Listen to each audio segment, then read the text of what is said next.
रुपेश ठाकुर सिडको के अधिकारी से नाराज। सामाजिक कार्यकर्ता रुपेश ठाकुर ने सिडको के कार्यालय में जाकर अधिकारियों से की पूछताछ। सिडको ने करंजड़े में भूखंड पर काम करने के आवेदन को फिर से खारिज कर दिया है।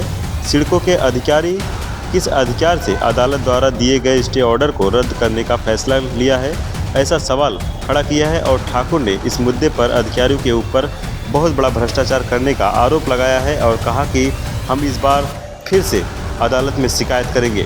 सदर करंजाडे स्थित एका भूखंडावर आर्बिट्रेशन चालू आहे आणि आर्बिट्रेशन मध्ये ऑर्डर मध्ये लिहिलेलं आहे आणि ही ऑर्डर कॉपी आपण सिडकोला सबमिट केलेली आहे। त्या ऑर्डर मध्ये लिहिलेलं आहे की सदर संबंधित व्यक्ती अर्जदार हा स्वतःला सदर संस्थेचा पार्टनर म्हणून संबोधू शकत नाहीये आणि सदर भूखंडावर कुठलाही स्टे ऑर्डर नाहीये।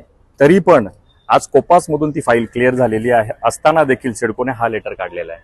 कोपास मधून त्याची ओसी साठी संबंधित अधिकाऱ्यांना सर्व कागदोपत्री आपण केल्यानंतर क्लिअर झाल्यानंतर सिडकोने काल एक लेटर काढला वसाहत विभागात की सदर व्यक्तीची म्हणजे सदर भूखंडाची ओसी थांबवण्यात यावी।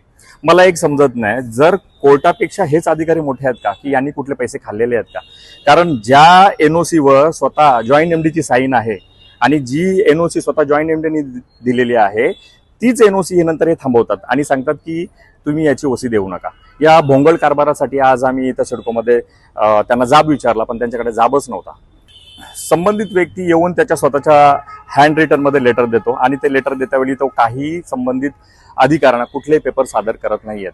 डिसेंबर 2023 मध्येही त्याला लेटर गेला होता की तुझ्याकडे जर काही स्टे ऑर्डर असेल तर ती आम्हाला द्यावी।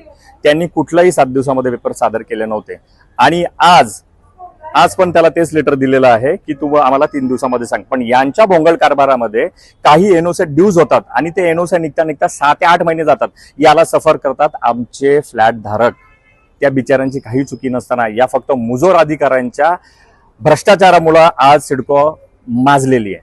पुढे तुमची काय 100% याच्यावर कोर्टामध्ये पण मी दाद मागणार आणि याच्यावर मी एक आंदोलन घेणार आहे। काही अधिकारी म्हणजे जोगी यांनी आरेरावीची भाषा संबंधित पत्रकारांना केली, कारण पत्रकारांनी त्यांना फक्त एक रिक्वेस्ट केली की 2 पार्ट्या आहेत, त्यांची एक बाईट माझी होती आणि दुसरी बाईट सिडकोच्या अधिकारी जोगींची होती, तर जोगींनी आरेरावी करून दमदाटी केली पत्रकारांना। आवाज टुडे पंकज विनोद सिंह रिपोर्ट, नवी मुंबई।